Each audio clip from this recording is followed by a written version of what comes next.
Hey guys, I wanted to tune in really quick to go over this setup that I've got going on for a boudoir shoot.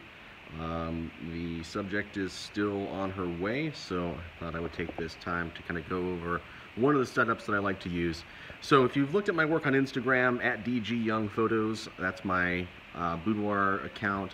You'll notice that a lot of my work is pretty contrasty. This window gives off a lot of light, and I typically try to keep the lights in the rest of the house off, and that creates that really contrasty, darker, moodier look, fair amount of grain, etc. But today it's raining, which is rare for Phoenix, Arizona, but it does happen on occasion. So the light coming in is not what I would normally use. But the light that is coming in is also beautiful, so I didn't want to lose that. So what I did was I set my ambient, my camera to the ambient settings for the exposure I liked, and I pulled out this strobe here that you can see. Now it looks a little bit funny, and I'm going to show you why. So here I am tethered in, I've got my Nikon D810, and I'm tethered with tether tools into Capture One.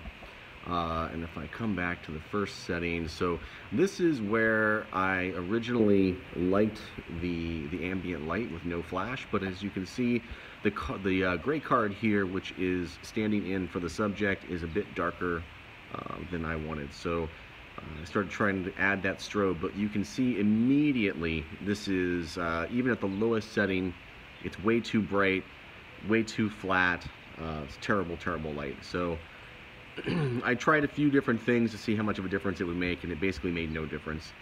So I went out, I grabbed a grid, and I grabbed some extra diffusion panel, which is what you see there. So I've got the diffusion that normally comes with the beauty dish on it, and then I grabbed another piece of diffusion material that I have for one of my 7-foot umbrellas, and just kind of wrapped that around. And this is what happened. It was really close to the ambient light, but again, the gray card standing in for the subject is still too dark. So I started tweaking the settings on the strobe, and eventually got here, which is where I wanted it. And then once I had this exposure set, I went ahead and set the white balance according to this gray card as well. So if you guys are wondering how I like to kind of mix my ambient and strobe, this is one of the ways I do it. Talk to you later.